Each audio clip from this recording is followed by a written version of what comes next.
3 साल पहले मैंने एक साथ 4 लड़कियों को डेट किया था, जिसे पता चलने के बाद अपनी एक्स गर्लफ्रेंड से पीछा छुड़ाने के लिए मैं मंदिर भाग जाता हूँ और वहां पूरे 3 साल तक रहता हूँ। 3 साल बाद मैं वापस क्लाउड सिटी लौटता हूँ। मैं सोचता हूँ कि अब सीरियसली काम करूंगा और लड़कियों से दूर रहूंगा, लेकिन मैं जहां भी जाता हूँ वहां मुझे अपनी कोई न कोई एक्स गर्लफ्रेंड मिल जाती है। रूम रेंट करने जाता हूँ जिस पर मकान मालकिन भी मेरी एक्स गर्लफ्रेंड निकलती है। जॉब ढूंढने जाता हूँ जिस पर वहां भी मेरी एक्स गर्लफ्रेंड मिल जाती है। टीवी सीरीज देखता हूँ जिसमें मेन फीमेल कैरेक्टर भी मेरी एक्स गर्लफ्रेंड ही होती है। मैं समझ नहीं पाता कि आखिर मेरे साथ ऐसा ही क्यों होता है। मेरी एक्स गर्लफ्रेंड्स अभी तक मुझसे नाराज होती हैं और हर रात चुपके से मेरे बेड तक पहुंच जाती हैं। अचानक एक लड़ाई और तेज आवाज से मेरी आंख खुल जाती है। तभी कार में अनाउंसमेंट होता है, युनचेंग स्टेशन आने वाला है, सभी लोग उतरने की तैयारी कर लें। यह सुनकर मैं धीरे से खुद से कहता हूँ, अच्छा हुआ, वो सब बस एक लंबा नाइटमेयर था। स्टेशन के बाहर पहुंचते ही कुछ लड़कियां मेरी तरफ उंगली करके देखने लगती हैं, जिस पर वो कहती हैं, उस लड़के को देखो कितना हैंडसम है। अगर पहले वाली बात होती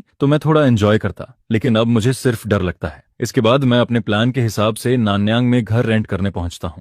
एजेंट ली वेइचियांग बड़े एक्साइटमेंट के साथ मुझे एक नए लग्जरी अपार्टमेंट में लेकर जाता है। वह कहता है, ये 70 स्क्वायर मीटर का फ्लैट है, इतना बड़ा और लग्जरी, और अभी सिर्फ 1000 युआन में मिल रहा है। जिस पर मैं हैरान होकर पूछता हूँ, ब्रदरली, ये घर सच में सिर्फ 1000 युआन का है? मुझे यकीन ही नहीं होता, इतना सस्ता होना तो हद से ज्यादा है। जिस पर ली वेइकियांग मुस्कुराते हुए कहता है, टेंशन मत लो, मैं कोई फ्रॉड नहीं हूँ। ये लग्जरी अपार्टमेंट पहले स्कूल डिस्ट्रिक्ट हाउस था, लेकिन अब इसके दाम गिर गए हैं। लैंडलॉर्ड बस जल्दी से पैसे वापस पाना चाहती है। यह सुनकर मैं बहुत खुश हो जाता हूँ। मुझे लगता है कि मेरे अच्छे दिन शुरू हो रहे हैं और मैं तुरंत कॉन्ट्रैक्ट साइन कर देता हूँ। इसके बाद ली वेइचियांग मुझसे कहता है कि मैं थोड़ा वेट करूं। वो नीचे जाकर लैंडलॉर्ड को लेकर आता है और हैंडओवर करवा देता है। ज्यादा देर नहीं होती, तभी बाहर से ली वेइकियांग की आवाज आती है। उसके साथ एक लड़की अंदर आती है जिसके हाथ में नीली अम्ब्रेला होती है। वह हंसते हुए कहती है, तुमने तो बहुत अच्छा काम किया, इतनी जल्दी ये फ्लैट रेंट पर दे दिया। मैं अचानक मुड़कर उसके पैरों की तरफ देखता हूँ। दरवाजे से अंदर आते ही उसकी हाई हील्स सबसे पहले नजर आती हैं और उसके सफेद पैर के टखने पर एक खास बर्थ मार्क बना होता है। यह देखकर मैं तुरंत वॉशरूम में छिप जाता हूँ। तभी बाहर लिविंग रूम से लैंडलॉर्ड की आवाज आती है, वो आदमी कहाँ है? जिस पर मैं अपनी आवाज बदलकर कहता हूँ, मेरे पेट में दर्द है, मुझे थोड़ा टाइम लगेगा, या फिर आप वीचैट छोड़ दीजिए,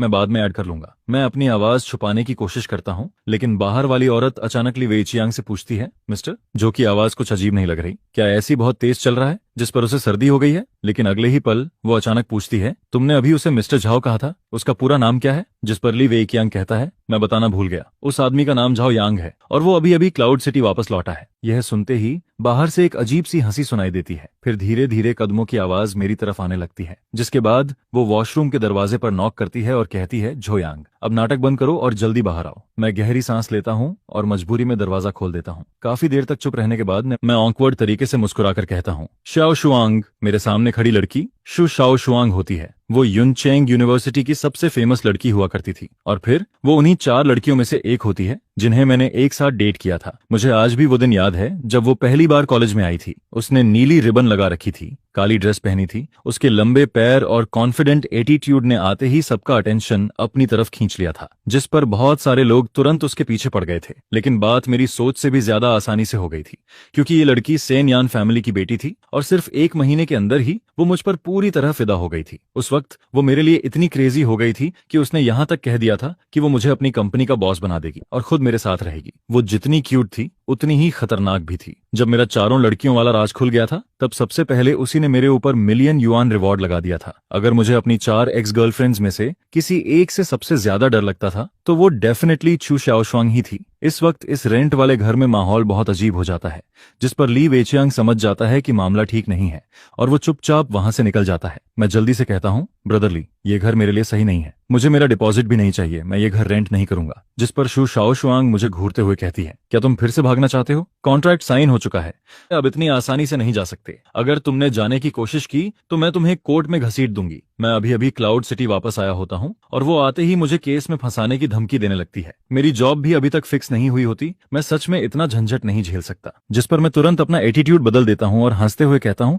अरे मैं तो मजाक कर रहा था, इतना अच्छा घर मैं कैसे छोड़ सकता हूँ? शाओशुआंग, तुम सीरियसली ले गई क्या? जिस पर वो मुझे देखती है और कहती है, शाओशुआंग, अभी किसी ने मुझे मिस शू कहा था ना? यह सुनकर मैं ऑकवर्ड होकर मुस्कुराता हूँ। वो फिर पूछती है, हमारे बीच क्या रिश्ता है, बताओ? जिस पर मैं गहरी सांस लेकर धीरे से कहता हूँ, बेबी। ये 2 शब्द सुनते ही ऐसा लगता है जैसे उनमें कोई मैजिक हो। शू शाओशुआंग का चेहरा तुरंत लाल हो जाता है। वो घबराकर खिड़की की तरफ देखने लगती है और कहती है, कौन बेबी, क्या हम इतने क्लोज हैं? पास खड़ा ली वेइचियांग हमें ऐसे देखता है जैसे वो पत्थर बन गया हो। मुझे डर लगता है कि कहीं अगले ही पल शु शाओ शुआंग फिर से नाराज होकर चली न जाए, जिस पर मैं तुरंत बात बदल देता हूँ, रेंट की बात करता हूँ और उसे वीचैट पर 5,000 युआन ट्रांसफर कर देता हूँ। लेकिन वो जाने का कोई इरादा नहीं दिखाती, बल्कि वो धीरे धीरे मेरे और करीब आने लगती है। उसकी खुशबू सीधा मेरी सांसों तक पहुंचती है। फिर वो मुझे देखकर कहती है, क्या तुम चाहते हो कि मैं ऐसे ही चली जाऊं? यह सुनकर अपनी जान बचाने के लिए मैं फैसला करता हूं कि अब सच बोल देना ही सही रहेगा, जिस पर मैं कहता हूं, शाओशुआंग, मैं पिछले 3 साल से 4 टेम्पल्स में था। मैंने वहां बहुत कुछ सीखा है। मैं सच में तुम्हारा बहुत शुक्रगुजार हूं। मुझे पता है कि मैंने तुम्हारे साथ बहुत गलत किया था, लेकिन मैं कसम खाता हूं अब आगे से मैं कभी किसी के साथ ऐसा नहीं करूंगा। मैं बस इतना कहना चाहता हूं कि मैं अब अपनी बीमारी से ठीक हो चुका हूं, इसलिए प्लीज मुझे परेशान मत करो। यह सुनकर शु शाओ शुआंग कुछ देर के लिए चुप रह जाती है।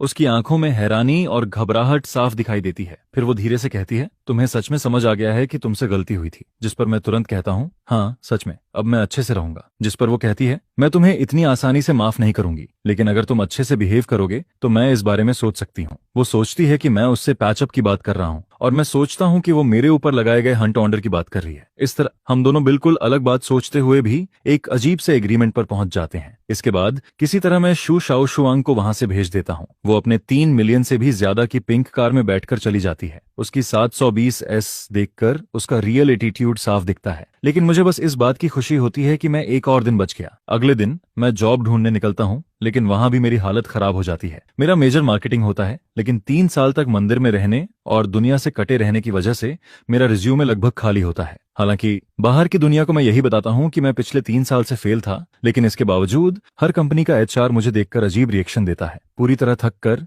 मैं आखिरी कंपनी में पहुंचता हूं। वहां इंटरव्यू रूम के बाहर कंपनी के स्टूडियो में कुछ गड़बड़ चल रही होती है। कोई कहता है कि किसी मॉडल की उंगली टूट गई है और इसी वजह से शूटिंग रुक गई है, जिस पर मैं मन ही मन सोचता हूं, क्या मैं 3 साल का बच्चा हूं जो इस तरह का बहाना मान लूंगा? तभी अंदर से एक आदमी गुस्से में कहता है, झो वेनेओ से कह दो कि मोशन मीडिया अब आगे कभी उसके साथ काम नहीं करेगी। वो खुद को समझता क्या है? इसी बीच मिस्टर झांग गुस्से में बाहर निकलता है। उसी समय मैं अपना मुड़ा हुआ रिज्यूमे हाथ में लेकर उदास चेहरा बनाए मीटिंग रूम से बाहर निकल रहा होता हूँ। मैं अभी हॉलवे से पूरी तरह बाहर भी नहीं निकल पाता। तभी उसकी नजर मुझ पर पड़ती है। वो मुझे ऊपर से नीचे तक देखता है और अगले ही पल उसका चेहरा बदल जाता है, जिस पर वो शॉक्ड होकर धीरे से कहता है, झो यांग। मैं मोशन मीडिया से बाहर निकलता हूँ। मेरा मूड पूरी तरह खराब हो चुका होता है। डिपॉजिट का पैसा भी खत्म होने वाला होता है और मैं सोचने लगता हूँ कि अब शायद मुझे खाना डिलीवर करना पड़ेगा। मैं अभी यही सोच ही रहा होता हूँ, तभी पीछे से वही एचआर भागते हुए आता है जिसने अभी मेरा इंटरव्यू लिया था। वो हाँफते हुए कहता है, 1 मिनट रुको। फिर वो कहता है, हमें लगता है कि तुम्हारी कंडीशन बहुत अच्छी है, क्या तुम्हें हमारे यहाँ काम करने में इंटरेस्ट है? यह सुनकर मेरी जिंदगी जैसे अचानक ऊपर नीचे होने लगती है। मुझे लगता है कि शायद मेरी सिंसियरिटी ने उन्हें इम्प्रेस कर दिया। मैं तुरंत कहता हूँ कि मैं मार्केटिंग का काम बहुत अच्छे से कर सकता हूँ, लेकिन मेरी बात पूरी होने से पहले ही एचआर ऑकवर्ड होकर मुझे रोक देता है। वो कहता है, असल में हम तुम्हें मार्केटिंग की जॉब नहीं देना चाहते, हम तुम्हें मॉडल बनाना चाहते हैं। यह सुनकर मैं कुछ देर के लिए चुप रह जाता हूँ। कॉलेज के टाइम पर भी किसी ने मुझे मॉडल बनने के लिए कहा था, लेकिन तब मैं अपनी 4 गर्लफ्रेंड्स के बीच इतना उलझा हुआ था कि मेरे पास बिल्कुल टाइम नहीं था। लेकिन अब सिचुएशन अलग होती है। यहाँ बेसिक सैलरी 8,000 होती है, ऊपर से कमीशन और डिविडेंड भी मिलता है, जबकि मार्केटिंग में सिर्फ 6,000 की सैलरी मिलती है, जिस पर मैं बिना कुछ सोचे तुरंत कॉन्ट्रैक्ट साइन कर देता हूँ। सर्वाइवल के लिए मैं मॉडल क्या, जरूरत पड़े तो ईंट भी उठा सकता हूँ। इसके बाद वो लोग मुझे एक प्रोफेशनल स्टूडियो में लेकर जाते हैं। मुझे लगता है कि शायद पहले कोई आसान ट्रेनिंग होगी, लेकिन वहां मौजूद लोग मुझे ऐसे देखने लगते हैं जैसे मैं कोई बहुत कीमती चीज हूँ। खासकर झोंग कुई नाम का फोटोग्राफर मुझे देखकर बार बार हैरान होता है। फिर वो लोग मुझे तेज लाइट्स के सामने खड़ा कर देते हैं और मेरी ऑकवर्ड मॉडलिंग करियर शुरू हो जाती है। लेकिन मुझे बिल्कुल नहीं पता होता कि इसके पीछे मिस्टर झांग का हाथ होता है। वही मिस्टर झांग जिसने कुछ देर पहले मेरे रिज्यूमे का मजाक उड़ाने वाले एचआर को डांटा था। इस वक्त वो दरवाजे की हल्की सी दरार से मुझे देख रहा होता है। उसकी आंखों में बहुत कॉम्प्लिकेटेड फीलिंग्स होती हैं। वो मुझे पोज करते हुए देखता है और धीरे से अपने होंठ काटता है। फिर वो मन ही मन कहता है, बेवकूफ, क्लाउड सिटी लौटकर भी मेरे पास नहीं आया। और यही मिस्टर झांग दरअसल मोक्सिन मीडिया की बॉस जेंग यूवेई होती है। वो मेरी दूसरी एक्स गर्लफ्रेंड होती है। पूरी शूटिंग में करीब 5 घंटे लग जाते हैं। मैं अभी ठीक से सांस भी नहीं ले पाता। तभी एक असिस्टेंट मेरे पास आता है और कहता है, मिस्टर झांग आपसे मिलना चाहती हैं, प्लीज मेरे साथ आइए। मैं अंदर जाता हूँ। बॉस चेयर पर एक औरत मेरी तरफ पीठ करके बैठी होती है।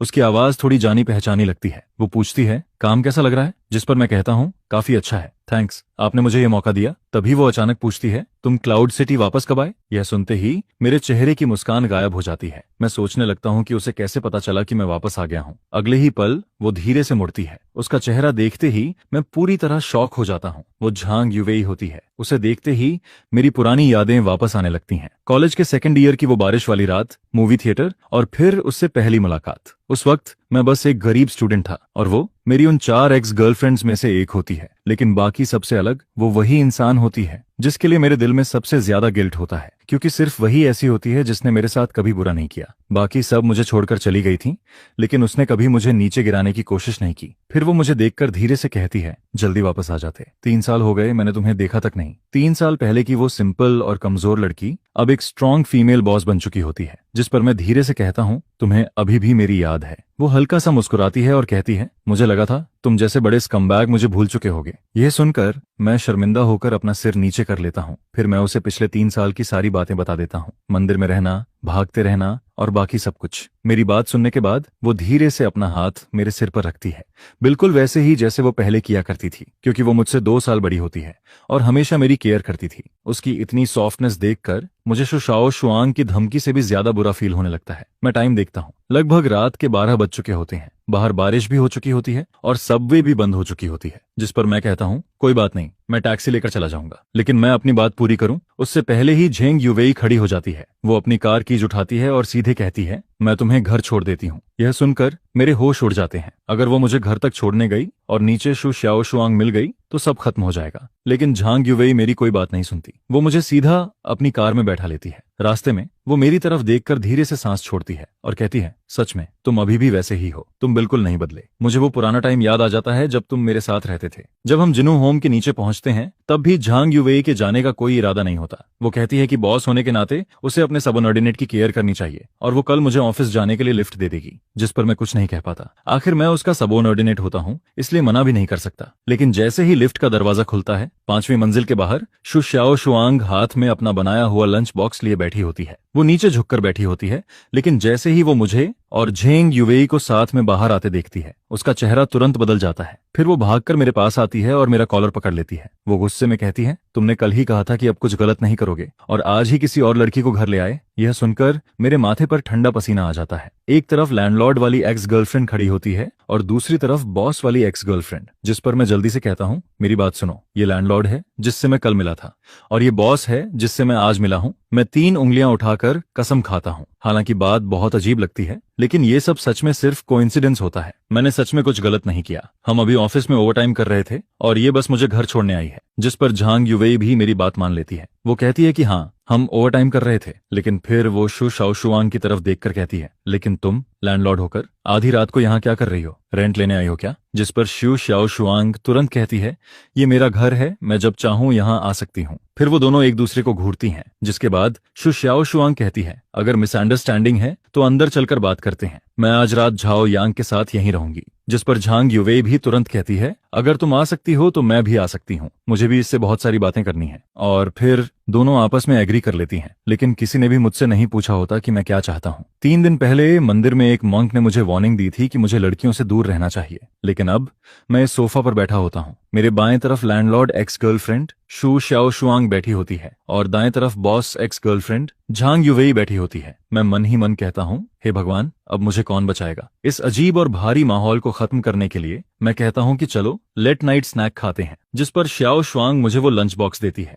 वो बहाना बनाती है कि वो इसे बस रास्ते में लेकर आई थी, लेकिन जैसे ही मैं लंच बॉक्स खोलता हूँ उसके अंदर वही शेड्रेड पोक होता है जो कॉलेज में मेरा फेवरेट हुआ करता था, और वो अभी भी गर्म होता है। ये देखकर मुझे समझ आ जाता है कि वो काफी देर से मेरा इंतजार कर रही थी। लेकिन दूसरी तरफ यूवे भी पीछे नहीं रहती। वो सीधे टेकअवे ऐप खोलती है और याके चुआन के साथ बियर ऑर्डर कर देती है। थोड़ी देर बाद 3 बड़े बॉक्सेस बियर के आ जाते हैं। डिलीवरी वाला अंदर बैठी 2 खूबसूरत लड़कियों को देखकर मुझे बहुत रिस्पेक्ट से देखता है, जिस पर मैं सिर्फ ऑकवर्ड होकर मुस्कुराता हूँ। कुछ देर बाद हम तीनों साथ में खाना खाने लगते हैं। मैं श्याओ शुआंग के हाथ का बना हुआ खाना खाता हूँ। वही पुराना टेस्ट मुझे फिर से याद आ जाता है, जिस पर मेरे दिल में गिल्ट और भी ज्यादा बढ़ जाता है, क्योंकि वो दोनों मेरे साथ इतना अच्छा बिहेव करती हैं और मैं ही सबसे बड़ा बेवकूफ होता हूँ। इसके बाद मैं लगातार बियर पीने लगता हूँ। मैं खुद को रोक नहीं पाता। एक के बाद एक बोतल खत्म कर देता हूँ, फिर एक बियर कैन उठाकर उसे भी एक ही बार में पी जाता हूँ। थोड़ी ही देर में मुझे शराब चढ़ जाती है। मैं नशे में खुद को थप्पड़ मारता हूँ और लड़खड़ाती हुई आवाज में बोलने लगता हूँ, मैं अच्छा इंसान नहीं हूँ, लेकिन आगे से अगर तुम दोनों को कभी कोई परेशानी हुई तो मैं जरूर तुम्हारी हेल्प करूंगा। इसके बाद मुझे कुछ भी ठीक से याद नहीं रहता। मुझे बस इतना याद रहता है कि शिव शाओशुआंग और झांग युवेई दोनों मिलकर मुझे उठाकर बेड तक लेकर जाती हैं, जिस पर युवेई धीरे से मुझे कंबल ओढ़ा देती है और मेरे सिर पर हाथ फेरती है। उसी समय मुझे शु शाओशुआंग की आवाज सुनाई देती है।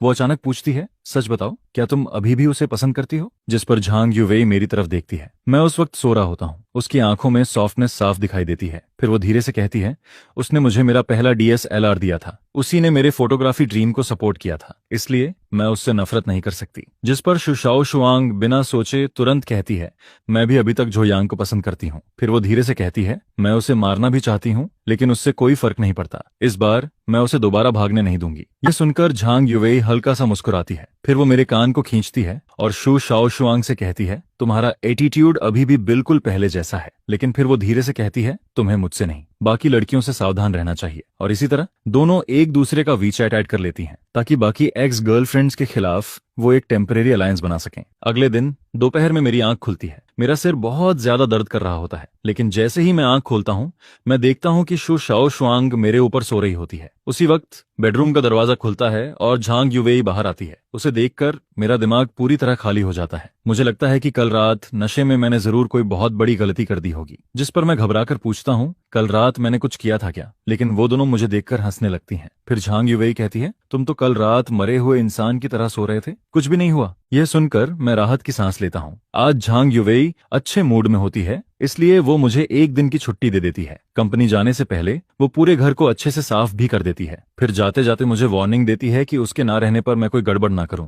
इसके बाद शु शाओशुआंग भी उठ जाती है और जैसे ही उसे कल रात की अपनी बात याद आती है, उसका चेहरा तुरंत लाल हो जाता है, क्योंकि उसने खुद कहा था कि वो अभी भी जोयांग को पसंद करती है। यह सोचकर वो शर्म से कहीं छिप जाना चाहती है। जिस पर मैं धीरे से कहता हूँ, शाओशुआंग, तुम उठ गई। फिर मैं उससे पूछता हूँ, तुमने और झांग युवेई ने कल रात क्या बात की थी? जिस पर वो मुझे घूर कर कहती है, बहुत सारी बातें, जैसे कि तुम्हें सोते हुए ही मार देना चाहिए या नहीं। यह सुनकर मेरी रीढ़ की हड्डी तक ठंडी पड़ जाती है। मैं मन ही मन कसम खाता हूँ कि अब आगे से मैं कभी शराब नहीं पीऊंगा। इसके बाद सुबह की धूप कमरे में आ रही होती है। मैं चुपचाप शु शाओशुआंग के पीछे खड़ा होकर उसके बाल ठीक करने लगता हूँ और उस पल मुझे ऐसा फील होता है जैसे मैं फिर से 3 साल पहले वाले दिनों में वापस पहुंच गया हूँ। आज दोपहर एक अच्छी मूवी लगी हुई है, जोयांग, चलो साथ में देखने चलते हैं। शु शाओशुआंग मुझे दोपहर में मूवी देखने के लिए बुलाती है, लेकिन मैं मना कर देता हूँ। मैं कहता हूँ, आज नहीं, आज मुझे कंपनी जाना है। जॉब का पहला दिन है, मुझे अपने कॉलेग्स पर अच्छा इंप्रेशन छोड़ना है। जिस पर वो थोड़ा नाराज होकर मुझे देखती है। फिर जैसे ही मैं जाने लगता हूँ, वो अचानक अपना एक और टैलेंट दिखा देती है।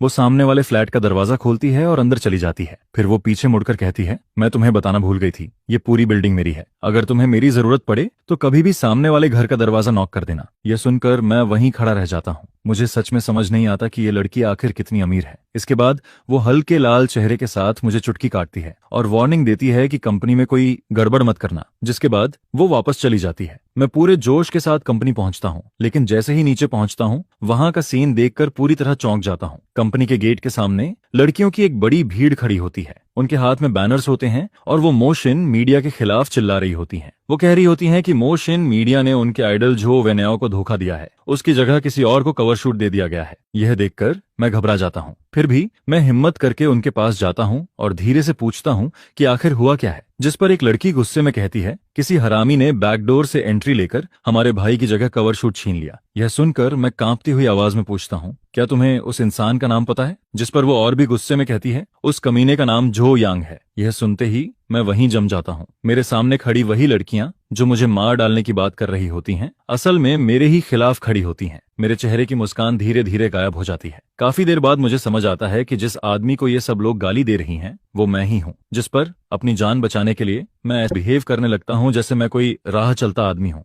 लेकिन मैं उन फैन गर्ल्स को कम समझ लेता हूँ। किसी ने ग्रुप में मेरी फोटो भेज दी होती है और अगले ही पल मेरी पहचान खुल जाती है, जिस पर सारी लड़कियां मेरी तरफ देखने लगती हैं। फिर वो जोर जोर से चिल्लाने लगती हैं। मैं जल्दी से कहता हूँ, मैं उस स्टार को जानता भी नहीं हूँ। लेकिन वो मेरी बात सुनने की जगह और ज्यादा गुस्सा हो जाती हैं। फिर वो लोग झांग युवेई को भी गालियां देने लगती हैं। वो कहती हैं, झांग सरनेम वाली बॉस भी कोई अच्छी नहीं है, उसने जरूर तुम्हें अपने पास रख लिया होगा, तभी तुम्हें ये मौका मिला है। जिस पर मेरा चेहरा तुरंत बदल जाता है। मुझे गाली दो, मैं सह सकता हूँ, लेकिन मैं झांग युवेई के बारे में एक शब्द भी गलत नहीं सुन सकता। अगले ही पल मैं अपना हाथ उठाता हूँ और सबसे ज्यादा गाली देने वाले 180 पाउंड के आदमी को सीधा पंच मार देता हूँ। वो आदमी सीधे पीछे जाकर भीड़ में गिर जाता है और फिर पूरा माहौल अचानक बिगड़ जाता है। चारों तरफ चीखने की आवाज आने लगती है। लड़कियां मेरी तरफ भागने लगती हैं। लेकिन 3 साल मंदिर में रहने की वजह से मेरा शरीर पहले से बहुत मजबूत होता है। मेरी हाइट भी 1.85 मीटर होती है, इसलिए मैं भीड़ के बीच खुद को बचाने की कोशिश करता हूँ। उसी वक्त ऊपर ऑफिस में झांग युवेई मुझे खिड़की से देख रही होती है। पहले तो वो मुझे देखकर हल्का मुस्कुराती है, लेकिन जैसे ही उसे पता चलता है कि मुझे मारा जा रहा है, उसका चेहरा तुरंत बदल जाता है, जिस पर वो घबराकर नीचे भागती है। जब वो नीचे पहुंचती है तब तक मेरे चेहरे से खून निकल रहा होता है। यह देखकर उसका चेहरा पूरी तरह सफेद पड़ जाता है।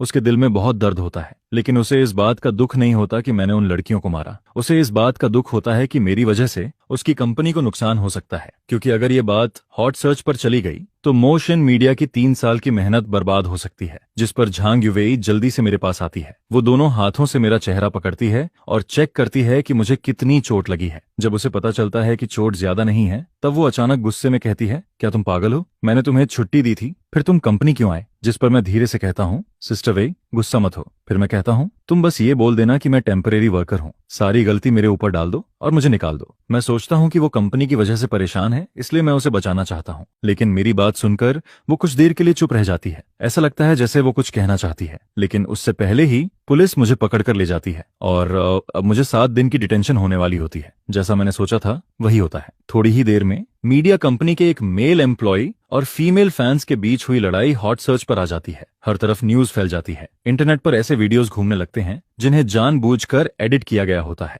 जिस पर मुझे विलेन की तरह दिखाया जाता है, जैसे सारी गलती सिर्फ मेरी हो। उसी समय शाम को युंगवांग बिल्डिंग के नीचे एक ब्लैक नैनी कार आकर रुकती है। उसमें से एक लंबी खूबसूरत लड़की बाहर निकलती है। उसकी खूबसूरती देखते ही हर कोई उसे पहचान लेता है। वो पेरेंट्स होती है, एंटरटेनमेंट इंडस्ट्री की सबसे फेमस एक्ट्रेस। वो आज की सबसे बड़ी स्टार होती है और साथ ही इमोशन मीडिया की सबसे इंपॉर्टेंट आर्टिस्ट भी होती है। लिफ्ट में उसका असिस्टेंट उसे मेरे फाइट वाला हॉट सर्च दिखाता है। वो मजाक में कहता है, जो वेनेओ के फैंस को किसी ने पीट दिया। लेकिन जैसे ही पेरेंट्स उस वीडियो में मेरा चेहरा देखती है, उसका चेहरा अचानक बदल जाता है। उसके हाथ कांपने लगते हैं। फिर वो धीरे से पूछती है, इस आदमी का नाम क्या है? जिस पर असिस्टेंट कहता है, इसका नाम जो यांग है, ये मोशन मीडिया का नया मेल मॉडल है और अभी इसे पुलिस पकड़ कर ले गई है। यह सुनते ही पेरेंट्स की आंखों में एक अजीब सी चमक आ जाती है। फिर वो तुरंत कहती है, आज रात के अंदर जो यांग से जुड़ी सारी हॉट सर्च हटा दो। उसकी आवाज गुस्से और एक्साइटमेंट से कांप रही होती है। सारे मीडिया रिसोर्सेज इस्तेमाल करो, जो वेनेओ के सारे काले राज निकालो और उस फाइट वाली वीडियो का ओरिजिनल वर्जन भी ढूंढो। मैं चाहती हूँ कि जो वेनेओ अभी के अभी खत्म हो जाए। इस बार जो यांग ने किसी नॉर्मल मुसीबत को नहीं छेड़ा था। इस बार उसने सीधे अपनी एक्स गर्लफ्रेंड्स को मैदान में बुला लिया था। और जिस रात मैं लॉकअप में पहली बार सो रहा होता हूँ,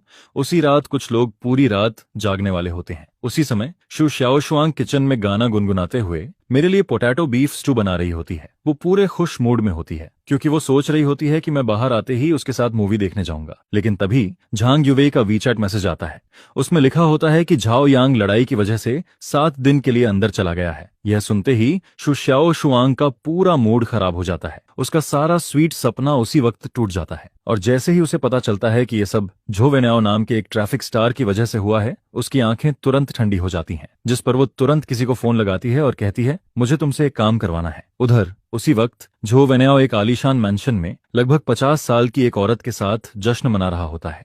उसे लगता है कि उसने सारी गंदगी मेरे ऊपर डाल दी है और अब मैं पूरी तरह बर्बाद हो जाऊंगा। वो मन ही मन सोचता है कि अब मैं हमेशा के लिए खत्म हो चुका हूँ। लेकिन अगली सुबह उसके सामने कुछ और ही होने वाला होता है। सुबह सुबह उसका असिस्टेंट घबराया हुआ उसके पास आता है और कहता है, ब्रदर याओ, बहुत बड़ी प्रॉब्लम हो गई है। जिस पर झो वेनेओ जल्दी से वेबो खोलता है और वहां जो वो देखता है, उसे देखकर उसके होश उड़ जाते हैं। टॉप 50 ट्रेंडिंग में से 32 टॉपिक्स सिर्फ उसी के खिलाफ होते हैं। उसके नाइट क्लब वाले स्कैंडल्स, उसके पुराने अफेयर्स और उसके सारे डर्टी सीक्रेट्स एक एक करके सामने आने लगते हैं। और फिर सबसे बड़ा धमाका होता है।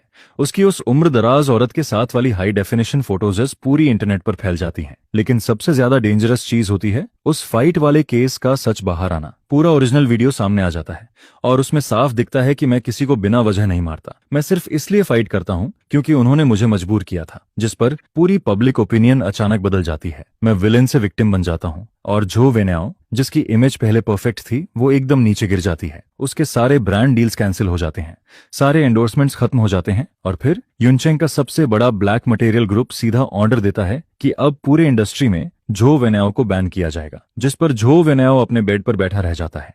उसका चेहरा पूरी तरह सफेद पड़ जाता है। उसे समझ ही नहीं आता कि उसने आखिर किस इंसान को नाराज कर दिया। उसे बिल्कुल नहीं पता होता कि उस ब्लैक मटेरियल ग्रुप का चेयरमैन शु डागुओ होता है और जो शु शाओशुआंग मेरे लिए किचन में खाना बना रही होती है वो उसी शु डागुओ की बेटी होती है। उसने मुझसे नहीं, मेरी एक्स गर्लफ्रेंड से पंगा ले लिया था और इस बार उसने गलत इंसान को छेड़ दिया था। 7 दिन बाद मेरी डिटेंशन खत्म हो जाती है। मैं सोच रहा होता हूं कि अब बाहर निकलते ही मेरी जिंदगी पूरी तरह खराब हो जाएगी, क्योंकि मैं नहीं चाहता कि झांग युवेई की कंपनी पर कोई असर पड़े। इसलिए मैं फैसला करता हूं कि सारी गलती मैं अकेले अपने ऊपर ले लूंगा। लेकिन जैसे ही मैं पुलिस स्टेशन से बाहर निकलता हूं वहां रिपोर्टर्स की भीड़ खड़ी होती है, जिस पर मैं कहता हूं चाहे वार्निंग देना हो या फाइट करना, सब मैंने अपनी मर्जी से किया था। मुझे बस झो वेनाओ पसंद नहीं था, इसलिए मैंने उसे मारा। मैं सोचता हूं कि अब सब लोग मुझे गालियां देंगे, लेकिन उल्टा रिपोर्टर्स मुझे अजीब नजरों से देखने लगते हैं।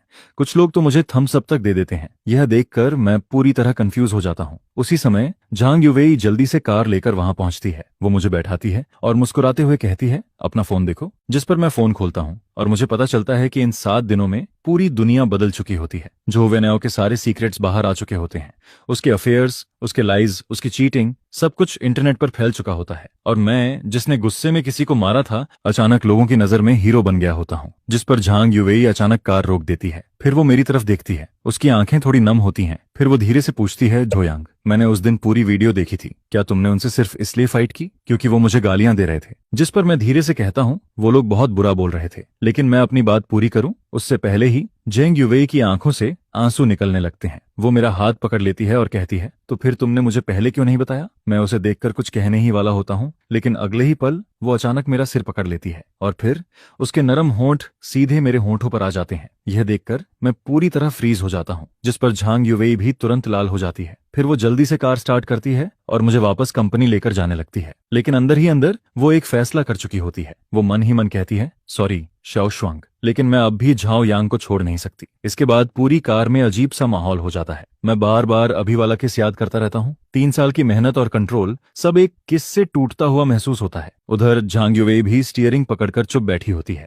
ऐसा लगता है जैसे उसे भी अपनी हरकत पर शर्म आ रही हो। उसे डर होता है कि कहीं मैं उससे दूर ना हो जाऊं। कुछ देर बाद हम कंपनी पहुंच जाते हैं, लेकिन जैसे ही झांग युवेई कंपनी के बाहर खड़ी एक सफेद स्पोर्ट्स कार को देखती है, उसका चेहरा तुरंत बदल जाता है। वो बिना कुछ बोले मुझे सीधे फर्स्ट फ्लोर के मीटिंग रूम में धकेल देती है और कहती है कि मैं बाहर ना निकलूं, क्योंकि बाहर मेरी तीसरी एक्स गर्लफ्रेंड आ चुकी होती है। उसका नाम पेई ल्यूसी होता है। वो एंटरटेनमेंट वर्ल्ड की सबसे फेमस एक्ट्रेस होती है। जैसे ही वो अंदर आती है, वो सीधे पूछती है, झोयांग कहाँ है? उसके चेहरे पर एक अजीब सी स्माइल होती है, जिस पर झांग युवेई तुरंत कहती है, मैं तुम्हें उससे नहीं मिलने दूंगी। फिर वो गुस्से में कहती है, मैं किसी पागल इंसान को उसके पास नहीं जाने दूंगी, खासकर तुम्हें। क्योंकि झांग युवेई शु शाओशुआंग से तो नहीं डरती। उसे पता होता है कि शु शाओशुआंग बस गुस्सैल है, लेकिन पेई ल्यूसी अलग होती है। उसकी मेंटल कंडीशन बहुत अनस्टेबल होती है। वो सच में कुछ भी कर सकती है। वो मुझे नुकसान भी पहुंचा सकती है या खुद को भी। जिस पर पेई ल्यूसी पहले तो धमकी देती है कि वो पूरी कंपनी खत्म कर देगी, लेकिन जब झांग युवेई नहीं मानती तो अगले ही पल पेई ल्यूसी की आंखों में आंसू आ जाते हैं। वो ऐसे रोने लगती है जैसे अभी टूट जाएगी। लेकिन जब झांग युवेई फिर भी नहीं मानती, तब उसका चेहरा अचानक बदल जाता है। उसकी असली पागल स्माइल वापस आ जाती है। फिर वो बाहर खड़ी न्यूज वंस की तरफ इशारा करती है और कहती है, बाहर इतने सारे रिपोर्टर्स खड़े हैं, अगर उन्हें पता चल गया कि झो यांग मेरा एक्स बॉयफ्रेंड है तो क्या होगा? उसकी आवाज में अजीब एक्साइटमेंट होती है, क्योंकि पेई ल्यूसी ऐसी इंसान होती है जिसे फर्क नहीं पड़ता कि वो खुश रहेगी या नहीं। उसे सिर्फ इस बात की परवाह होती है कि वो झो यांग के साथ रह सके, चाहे उसके लिए दोनों को साथ में बर्बाद ही क्यों ना होना पड़े। इस पागल इंसान के सामने, जो न सिर्फ खुद को खत्म कर सकता है बल्कि मुझे भी अपने साथ खींच सकता है, झांग युवेई आखिरकार मेरी जान बचाने के लिए मजबूरी में अपना सिर झुका देती है। जिस पर वो कहती है, ठीक है, मैं तुम्हें उससे मिलने दूंगी। कॉन्फ्रेंस रूम के बाहर झांग युवेई पेई ल्यूसी को दरवाजे के अंदर जाने से पहले रोक देती है और इस टॉप एक्ट्रेस की बेहद अनस्टेबल मेंटल कंडीशन को देखकर युवेई जिद करती है कि वो सिक्योरिटी चेक स्टिक से उसकी तलाशी लेगी। जिस पर जैसे ही अलार्म बजता है, पेई ल्यूसी को मजबूरी में अपनी कमर के पीछे छुपाया हुआ पतला सा नाइफ निकालना पड़ता है, जिसे वो जमीन पर फेंक देती है और फिर बड़े आराम से अंदर चली जाती है। दरवाजा खुलता है और मुझे लगता है कि युवेई आई है, लेकिन अगले ही पल पी ल्यूसी किसी पिंजरे से निकली हुई भेड़िए की तरह सीधे मुझ पर टूट पड़ती है और मुझे जमीन पर गिरा देती है। जिस पर वो मुझे कसकर पकड़ते हुए कहती है, ब्रदर झायोआंग, लोग तुम्हें बहुत मिस करते हैं। पी ल्यूसी बिल्कुल किसी क्लिंजी किटन की तरह मेरे सीने में छुप जाती है, लेकिन अगले ही पल वो अचानक अपना चेहरा उठाती है और दोनों हाथों से मेरे कंधे पकड़ लेती है। उसकी आंखें पूरी तरह पागलपन से भरी होती हैं, जिस पर वो पूछती है, तुम मुझे 3 दिन पहले छोड़कर क्यों गए थे? क्या इसलिए क्योंकि मैं उतनी खूबसूरत नहीं हूं, या फिर इन 4 बदबूदार औरतों की वजह से? बोलो। जिस पर मैं मजबूरी में अपना हाथ बढ़ाकर उसके सिर पर थपकी देता हूं और अगले ही पल वो पागल लड़की फिर से शांत हो जाती है, जो देखकर वो फिर से एक छोटी सी दुखी लड़की की तरह रोने लगती है। यही है पे ल्यूसी, मेरी तीसरी एक्स गर्लफ्रेंड, एक ऐसी औरत जिसके दिमाग में थोड़ा प्रॉब्लम है, जिस पर वेई शीली को देखकर मैं अपने फर्स्ट ईयर की उस पहली मुलाकात को याद करने लगता हूँ। उस समय फिल्म स्कूल में उसे बाकी लोग बहुत परेशान करते थे और वो जोर से मेरे पास आकर मेरा कांटेक्ट मांगती है, जिस पर मैं दूर खड़े उन लोगों को देखकर हंस देता हूँ जो उसका मजाक उड़ा रहे होते हैं, और फिर मैं सीधे उससे कहता हूँ, अगर तुम नहीं चाहती कि लोग तुम्हें परेशान करें तो तुम्हें खुद मजबूत बनना पड़ेगा। लेकिन उस समय मुझे नहीं पता था कि वो सिंगल पेरेंट फैमिली में बड़ी हुई है और उसकी माँ ने उसे करेक्शन स्कूल भेज दिया था, जहां कई सालों तक उसका ब्रेन वॉश और सप्रेशन होता रहा था। मेरी वो बात उसके अंदर छुपे हुए मॉन्स्टर को बाहर निकालने वाली चाबी बन जाती है, जिस पर उसी दिन उसने अपने 5 रूममेट्स को घायल कर दिया था और बाद में मुझे सिर्फ एक मैसेज भेजती है जिसमें लिखा होता है, मैंने उन्हें मारा और मैं वापस आ गई। गुड जॉब, है ना? इसके बाद उसकी दुनिया में सिर्फ 2 लोग बचते हैं, वो और मैं। शुरुआत में जब मैं उसके साथ था तब मुझे सिर्फ इतना लगता है कि पे ल्यूसी बहुत ज्यादा पॉजिटिव है, जिस पर फर्स्ट ईयर में ही मैं उससे ब्रेकअप करना चाहता था, लेकिन तभी मैं उसे पागलों की तरह बेकाबू होते देखता हूँ। वो एक डैगर पकड़कर मुझे होटल रूम में बंद कर देती है और वो पागल एक्सपीरियंस ऐसा था जिसकी वजह से मैं दोबारा कभी ब्रेकअप का नाम लेने की हिम्मत नहीं करता। इसके बाद मैं उसकी नेचर को समझ जाता हूँ। हालांकि उसकी मेंटल कंडीशन खराब है, लेकिन उसका दिल सॉफ्ट है, हार्ड नहीं। अगर उसे 2 प्यार भरी बातें बोल दो और उसके सिर पर हाथ फेर दो तो वो आसानी से मान जाती है। और उस समय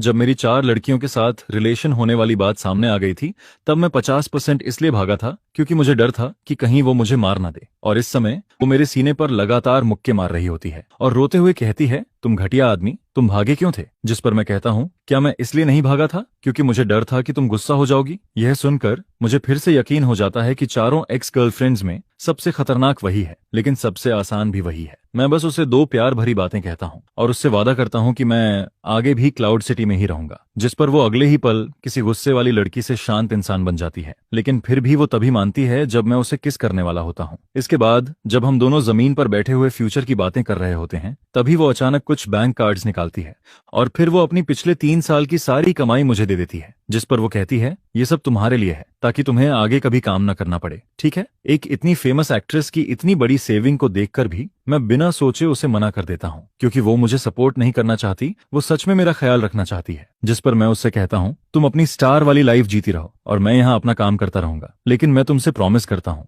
जब भी तुम मुझे ढूंढने आओगी मैं हमेशा यहीं मिलूंगा। यह सुनकर वो चुपचाप मेरे सीने में आकर लिपट जाती है और आखिरकार वो अपने अंदर की वो एक्सट्रीम कंट्रोल वाली चाहत को थोड़ा छोड़ देती है। उसी समय झांग युवेई दरवाजे पर नॉक करती है और याद दिलाती है कि बाहर के रिपोर्टर्स अब अंदर घुसने वाले हैं, जिस पर मुझे समझ आता है कि ये सारे रिपोर्टर्स असल में पे ल्यूसी ही लेकर आई थी ताकि झांग युवेई मजबूरी में उसे मुझसे मिलने दे। इसके बाद मैं सिस्टर वेई से माफी मांगने के लिए कहता हूँ, जिस पर पे ल्यूसी पहले तो इंस्टिंक्टिवली मुंह बना देती है, लेकिन मेरी तरफ देखकर तुरंत मान जाती है, जिस पर वो कहती है, ठीक है, मैं माफी मांग लूंगी, आगे से तुम जो कहोगे मैं वही करूंगी। इसके बाद मैं सेफ तरीके से कॉन्फ्रेंस रूम से बाहर निकल आता हूँ, जिस पर झांग युवेई आखिरकार राहत की सांस लेती है और फिर वो अपना बंद हाथ खोलती है, जिसे देखकर मुझे समझ आता है कि उसने अपने हाथ में कुछ छुपा रखा था। तभी समझ आता है कि अभी थोड़ी देर पहले पे ल्यूसी इतनी देर तक उसे बाहर क्यों नहीं निकाल रही थी। लेकिन कॉन्फ्रेंस रूम के अंदर दोनों औरतों के बीच थोड़ी देर के लिए एक सीधा सामना होता है, जिस पर पे ल्यूसी सिर्फ मुझे खुश करने के लिए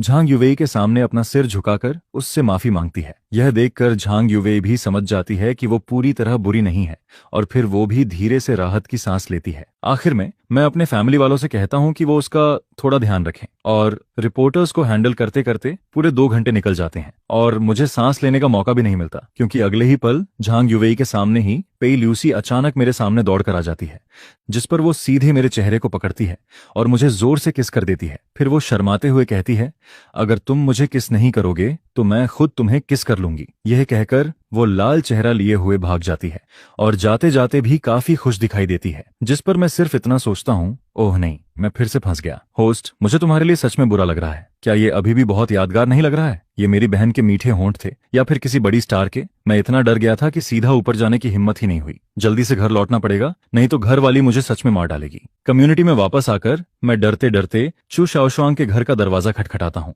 दरवाजा खुलता है और चू शाओशुआंग अपने बिखरे हुए बाल ठीक कर रही होती है। जैसे ही वो मुझे देखती है, उसे समझ आ जाता है कि मैं अभी भी यही हूँ। उसका पूरा चेहरा थका हुआ और उदास लग रहा होता है, जिस पर मुझे देखते ही पिछले कई दिनों का उसका सारा दुख एकदम से बाहर आ जाता है। वो सीधे मेरे सीने से लगकर रोने लगती है, जिस पर मैं उसके उस थके हुए चेहरे को देखकर अंदर से पूरी तरह गिल्टी फील करता हूँ। पिछले 7 दिनों से वो ठीक से सो भी नहीं पाई थी। उसे हर रात यही सपना आता था कि मैं डिटेंशन सेंटर में फंसा हुआ हूँ और वो सिर्फ मेरी मदद की आवाज सुन रही है। लेकिन जब मैं सही सलामत वापस आ जाता हूँ, तब वो अपना सारा डर, गुस्सा और बेचैनी बाहर निकाल देती है, जिस पर वो मेरी पसंद का खाना बनाकर टेबल पर रखती है। मेरी फेवरेट डिश सामने रखी होती है और हाथ धोकर अच्छे से तैयार होने के बाद वो अचानक बहुत ध्यान से पेई ल्यूसी के बारे में पूछने लगती है। तभी मुझे पता चलता है कि पेई ल्यूसी की खबर बाहर आने के अलावा झो वेनेओ के इतनी जल्दी पीछे हटने की वजह शू शाओशुआंग के पीछे खड़ा ऑब्सीडियन ग्रुप भी था, जिस पर शू शाओशुआंग मुझसे पूछती है पेई ल्यूसी के साथ आखिर हुआ क्या था। मुझे चुप देखकर वो तुरंत मेरे पास आ जाती है, जिस पर वो गुस्से और जलन से कहती है, उस दिल चुराने वाली बिल्ली को जो मिला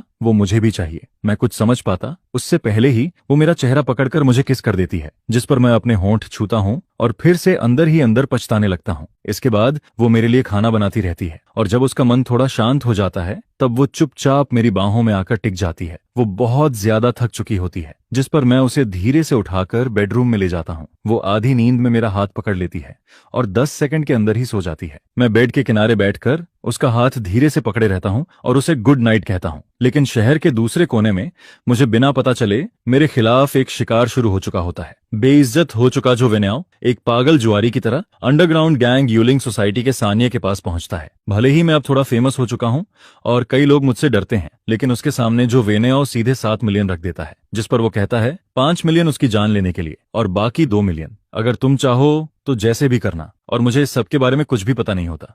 मैं बस शू शाओशुआंग के बेड के पास बैठा रहता हूँ और धीरे धीरे सुबह हो जाती है। सुबह की धूप कमरे में आती है। शू शाओशुआंग एक प्यारा सा एप्रन पहने खड़ी होती है। टेबल पर उसके हाथ से बने फ्राइड डॉ स्टिक्स और टोफू सूप रखे होते हैं। उस पल वो बिल्कुल नई नई शादी हुई वाइफ जैसी लग रही होती है, जिस पर मुझे कल का दिन याद आता है। एक ही दिन में मुझे मेरी 3 एक्स गर्लफ्रेंड्स ने किस किया था और मंदिर में कंसंट्रेशन मैंने इतने समय से प्रैक्टिस करके बनाई थी, वो अब पूरी तरह हिल चुकी थी। अगर ऐसा ही चलता रहा तो मुझे डर था कि मैं फिर वही पुरानी गलती दोबारा कर दूंगा। तभी शू शाओशुआंग मुझे देखती है और कहती है, झोयांग, वहां खड़े खड़े क्या सोच रहे हो? जल्दी आओ और ब्रेकफास्ट करो। मैं जैसे ही खाने बैठने वाला होता हूँ, तभी दरवाजे पर नॉक होने लगती है। मैं कैट आई से बाहर देखता हूँ और अगले ही पल मेरी जान ही निकल जाती है। बाहर पेई ल्यूसी खड़ी होती है। मैं डर के मारे सोचने लगता हूँ, ये यहाँ तक कैसे पहुंच गई? अब तो सब खत्म हो गया। मैं जल्दी से बात छुपाने की कोशिश करता हूँ, लेकिन शू शाओशुआंग तुरंत कुछ गड़बड़ फील कर लेती है, जिस पर अगले ही पल उसकी वो प्यारी और शांत वाइफ वाली इमेज गायब हो जाती है और उसकी जगह एक पूरी एटीट्यूड वाली बड़ी लड़की वापस आ जाती है। वो मुझे साइड में हटाते हुए कहती है, तुम ऐसे चोरी चोरी क्या कर रहे हो? हटो, मैं देखती हूँ बाहर कौन है। मैं उसे रोक भी नहीं पाता और वो सीधे दरवाजा खोल देती है। दरवाजे के बाहर पेई ल्यूसी खड़ी होती है। वो पहले धीरे से कुछ बोलने वाली होती है, लेकिन फिर उसकी नजर शू शाओशुआंग पर पड़ती है, जिस पर दोनों एक दूसरे को घूरने लगती हैं। सबसे मुश्किल 2 एक्स गर्लफ्रेंड्स इस पल आमने सामने खड़ी होती हैं। शू शाओशुआंग हल्की सी मुस्कान के साथ कहती है, ओह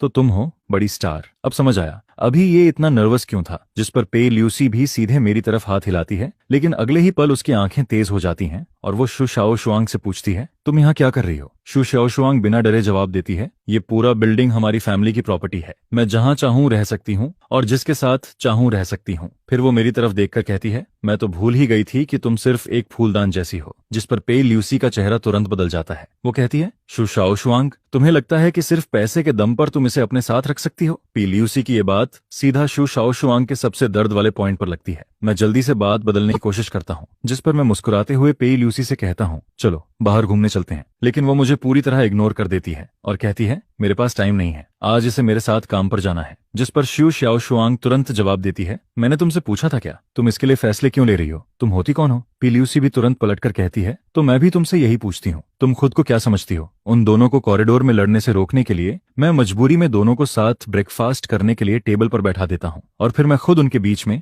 किसी बेचारे वेटर की तरह बैठ जाता हूँ। पेई ल्यूसी शुआ शाओशुआंग के बनाए हुए टोफू सूप का एक कौर खाती है। उसकी आंखों में साफ नापसंदगी दिखाई देती है, लेकिन फिर भी वो अकड़ कर कहती है, ठीक है, किसी तरह खाया जा सकता है, लेकिन इसमें कोई रियल टेस्ट नहीं है। फिर वो शू शियाशुआंग से पूछती है, क्या तुम रोज खुद खाना बनाती हो? जिस पर शू शाओशुआंग शांत होकर जवाब देती है, मैं यूजुअली बहुत बिजी रहती हूँ, तुम्हारी तरह मेरे पास हर दिन इतना फ्री टाइम नहीं होता कि मैं सिर्फ बाहर घूमती रहूं। पिल्यूसी तुरंत कहती है, अगर टाइम हो तो खाना बनाना सीख लेना चाहिए, कुछ लोगों को बाहर का खाना पसंद नहीं होता। जिस पर शू शाओशुआंग सीधे मेरी तरफ देखती है और बात का तीर मेरी तरफ घुमा देती है, ऐसा है क्या? मुझे तो लगा था जो यांग को बाहर का खाना पसंद है। जिस पर लियूसी मेरी तरफ देखते हुए पूछती है, जो यांग, तुम्हें आखिर खाना कहाँ खाना पसंद है? और फिर वो दोनों मुझे घूरने लगती हैं। इस सवाल के सामने मेरे माथे पर ठंडा पसीना आ जाता है और मुझे लगता है कि मेरा सिर अभी फट जाएगा। जिस पर तभी जब ऐसा लग रहा होता है कि दोनों किसी भी पल मुझ पर टूट पड़ेंगी, तभी मेरा फोन बज जाता है। वो झांग युवेई का कॉल होता है, जिस पर मैं मन ही मन चिल्लाता हूँ, सिस्टर वेई की जय हो। झांग युवेई का ये फोन मेरे लिए किसी लाइफ सेवर से कम नहीं होता, क्योंकि अभी कुछ सेकंड पहले तक शू शाओशुआंग और लियूसी की नजरें मुझे जिंदा खा जाने वाली थीं। मैं तुरंत फोन उठाकर कहता हूँ, हेलो झांग, क्या कंपनी में इमरजेंसी है? ठीक है, मैं अभी आता हूँ। मैं कंपनी में इमरजेंसी होने का बहाना बनाता हूँ और पूरी एक्टिंग करने की कोशिश करता हूँ, लेकिन ये दोनों लड़कियां इतने समय से मेरे साथ हैं कि मेरी आंखें जरा सी भी इधर उधर होती हैं तो इन्हें तुरंत पता चल जाता है कि मैं झूठ बोल रहा हूँ। जिस पर लिविंग रूम, जो पहले से ही भारी माहौल में था, अब और भी ज्यादा ठंडा हो जाता है। मैं बोलना बंद कर देता हूँ और लियूसी भी चुपचाप अपना सिर झुका लेती है। उस ब्रेकफास्ट के दौरान मुझे सच में ऐसा लग रहा होता है जैसे मैं किसी मौत की सजा के बीच बैठा हूं। यहां तक कि प्लेट में रखे फ्राइड डॉ स्टिक्स भी मुझे किसी टॉर्चर जैसे लगने लगते हैं। पूरा माहौल इतना भारी हो जाता है जैसे हवा भी रुक गई हो। जिस पर मैं जल्दी जल्दी खाना खत्म करता हूं और वहां से निकलने की कोशिश करता हूं। मैं लियूसी की तरफ देखकर कहता हूं, बड़ी स्टार, रहने दो, अगर किसी ने तुम्हें मेरे साथ देख लिया तो तुम मुसीबत में पड़ जाओगी। मैं तुम्हें मन खुद छोड़ देता हूं।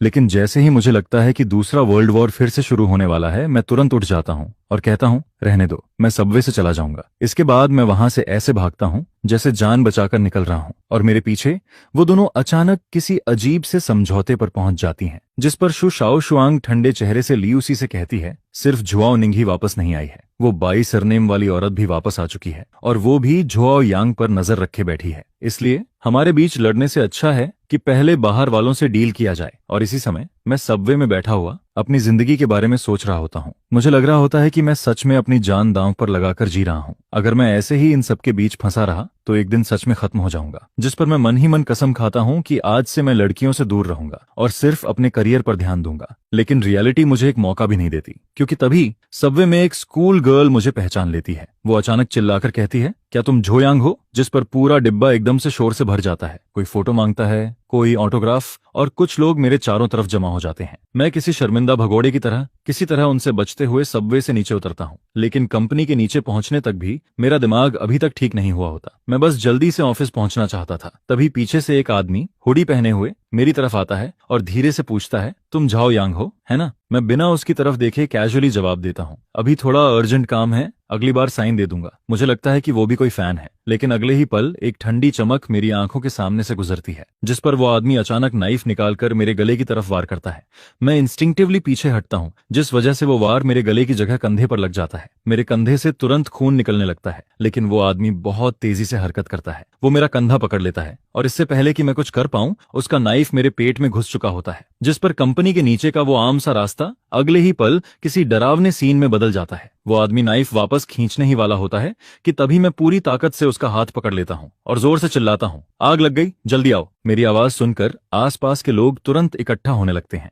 जिस पर किलर घबरा जाता है और जल्दी से अपने साथी की मोटरसाइकिल पर बैठकर वहां से भाग जाता है। जमीन पर गिरने से पहले मैं बस इतना कह पाता हूँ, एम्बुलेंस बुलाओ। 5 मिनट बाद मोशन मीडिया के बाहर झांग युवेई मेरा इंतजार कर रही होती है, लेकिन मेरी जगह वहां पेई ल्यूसी और शू शाओशुआंग भी पहुंच जाती हैं। तीनों औरतों को अभी तक ये तय करने का मौका भी नहीं मिला था कि मुझे कौन अपने पास रखेगी।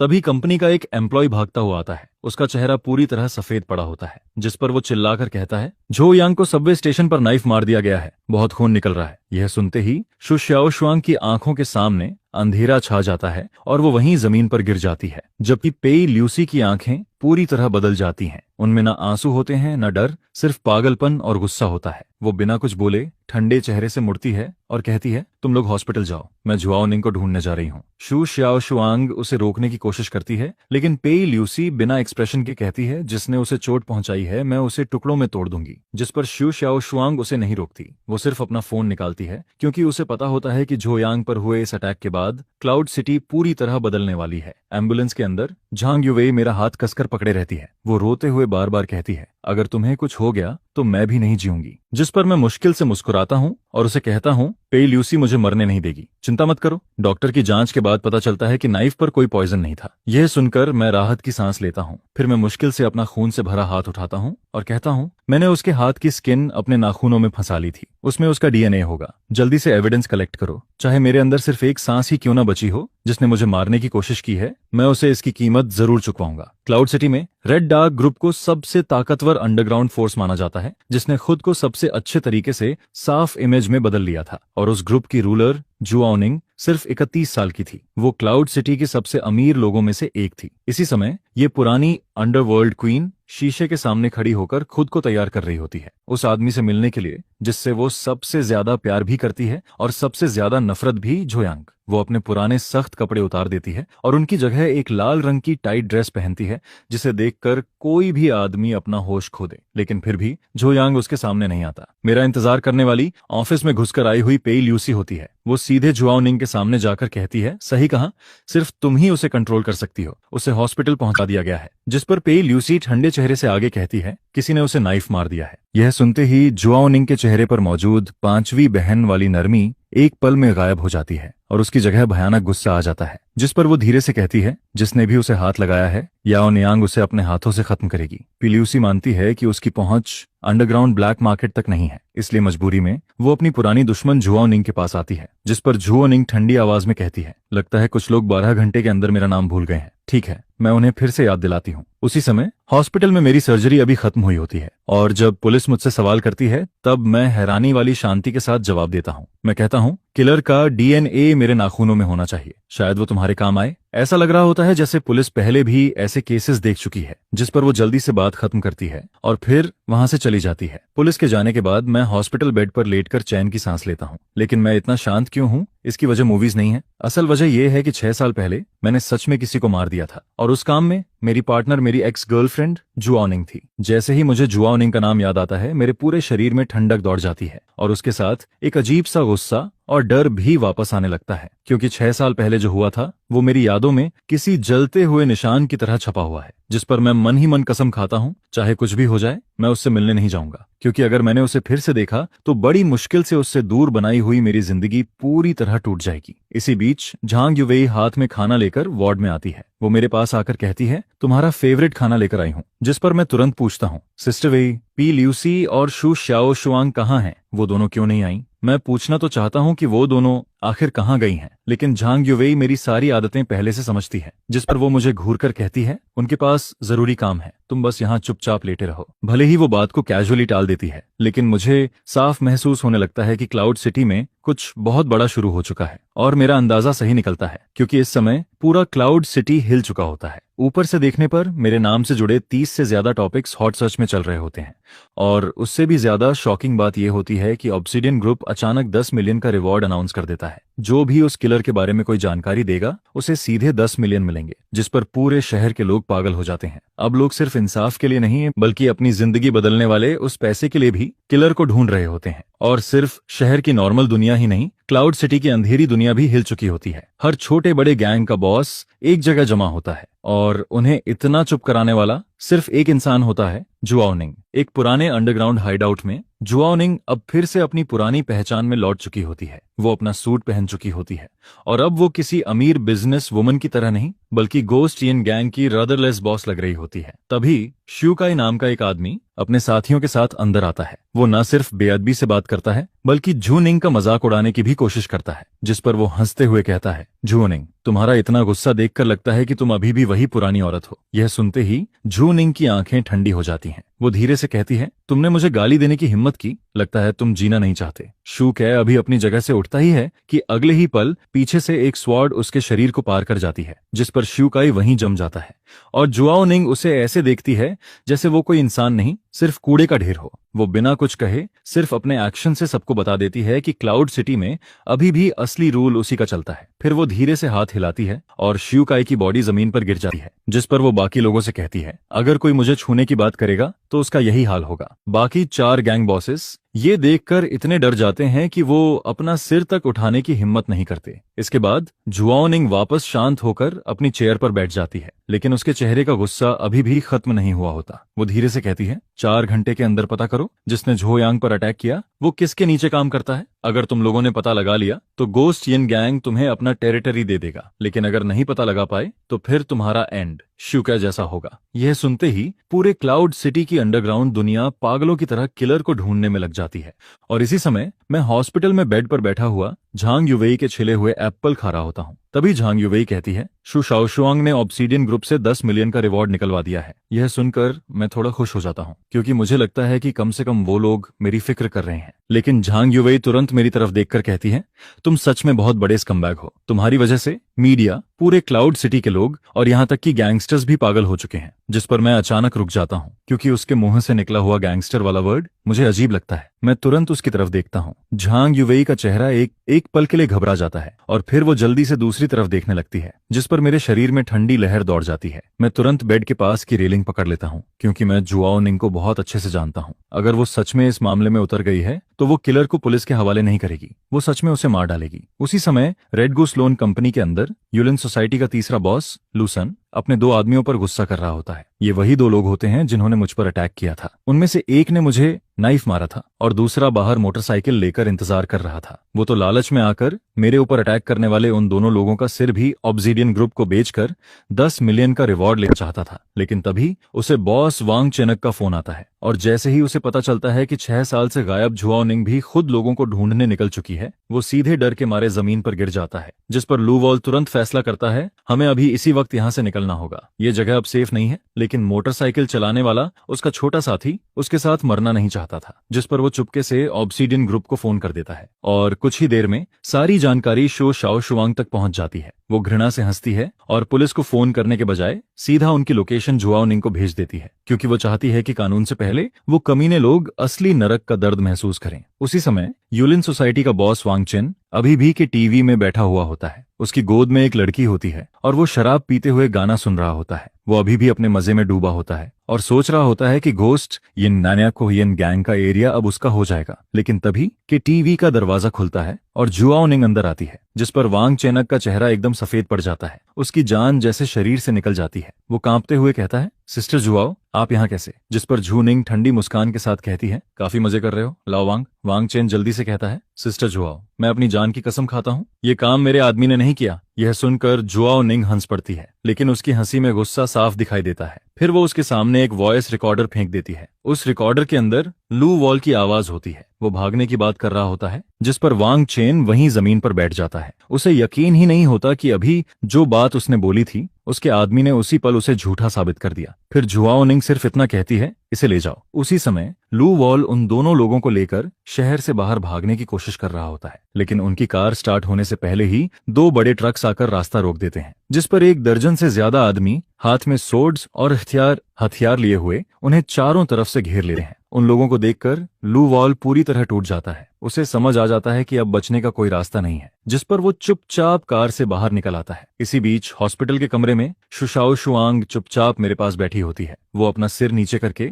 मेरे बहुत करीब बैठी रहती है। सुबह हुई लड़ाई को याद करके वो अभी भी थोड़ा गुस्सा होती है, लेकिन मुझे देखकर वो फिर से उसी छोटे पप्पी जैसी बन जाती है। उसकी आंखें लाल होती हैं और जब मैं सोचता हूँ कि उसने मेरे लिए पूरे शहर में 10 मिलियन का रिवॉर्ड लगवा दिया, तो मेरे दिल में एक अजीब सी मिठास महसूस होने लगती है, जिस पर मैं उसके सिर पर हाथ फेर देता हूँ। लेकिन ये सुकून ज्यादा देर नहीं रहता, क्योंकि जैसे ही मैं उसका हाथ पकड़ता हूँ मैं तुरंत पूछता हूँ, सच बताओ, क्या जुआओ निंग भी इसमें शामिल है? जिस पर शू शाओशुआंग एक पल के लिए चुप हो जाती है, लेकिन आखिरकार वो धीरे से सच बता देती है। वो कहती है, पे ल्यूसी ने ही जुआओ निंग को ढूंढा था। यह सुनते ही मेरे पूरे शरीर में ठंडा पसीना निकल आता है। पे ल्यूसी पहले से ही मेंटली अनस्टेबल है और जुआओ निंग ऐसी औरत है जो बिना पलक झपकाए किसी को भी मार सकती है। मैं जैसे ही इन दोनों को एक साथ इमेजिन करता हूँ, मेरा दिल जोर से धड़कने लगता है, क्योंकि मैं सच में डर जाता हूँ। एक छोड़ी हुई फैक्ट्री के अंदर गर्म हवा में मौत की बदबू फैली हुई होती है। लुचियांग और उसके दोनों आदमी जुओनिंग और पेई ल्यूसी के सामने घुटनों पर बैठे होते हैं, जिस पर जुओनिंग अभी तक कुछ नहीं करती। वो बस पीछे खड़ी होकर उन्हें घूरती रहती है। आखिरकार टूटकर लुचियांग सब सच बता देता है। वो झो वेनाओ का नाम लेता है। यह नाम सुनते ही पेई ल्यूसी की आंखों में पागलपन फिर से भर जाता है। उसे तुरंत अपनी पुरानी नरमी पर पछतावा होने लगता है।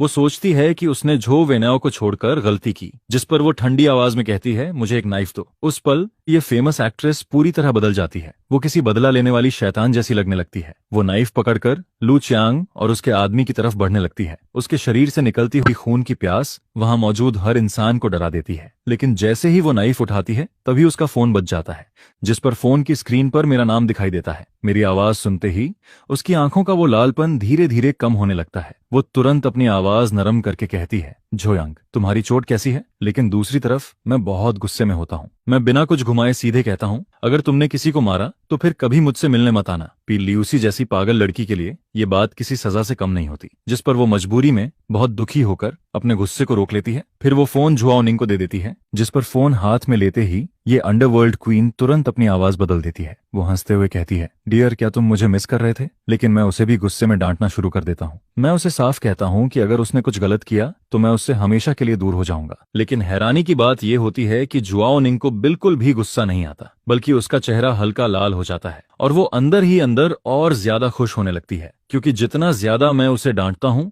वो उतना ही ज्यादा एक्साइटेड हो जाती है। फोन रखने के बाद मैं किसी तरह राहत की सांस लेता हूँ। कम से कम मैंने पेई ल्यूसी के हाथ खून से रंगने से रोक लिया था। लेकिन दूसरी तरफ जुआओ निंग की आंखें फिर से ठंडी हो जाती हैं। वो लू चियांग और उसके आदमी की तरफ देखती है और मन ही मन सोचती है, मैंने झोयांग से वादा किया था कि पेई ल्यूसी किसी को नहीं मारेगी, लेकिन इसका मतलब ये नहीं है कि मैं इन कचरों को छोड़ दूंगी। उधर झांग युवेई पूरे दिन मेरे साथ लगी रहती है और जब वो जाने लगती है तो मेरे कान के पास आकर धीरे से कहती है, मेरी बहन यहाँ नहीं है, इसका फायदा उठाकर किसी और लड़की के साथ कुछ मत करना। यह कहकर वो मुझे घूरती है और फिर चली जाती है। उसके जाने के बाद शू शाओशुआंग मेरे बेड के पास बैठी रहती है। वो इतनी ज्यादा थक जाती है कि आखिरकार बेड के किनारे सिर रखकर वहीं सो जाती है, जिस पर मैं धीरे से उससे कहता हूँ, तुम ठीक हो? पहले बैठ जाओ। क्या तुम अभी भी मुझसे नाराज हो? वो धीरे से सिर हिलाती है और कहती है, हाँ, मैं नाराज हूँ। लेकिन फिर वो मेरी तरफ देखकर कहती है, क्योंकि मैं जानती हूँ तुम मुझे बचाना चाहते थे, लेकिन सबसे पहले तुम्हें खुद को बचाना चाहिए था। फिर वो अपना सिर झुका लेती है और धीरे से कहती है, असल में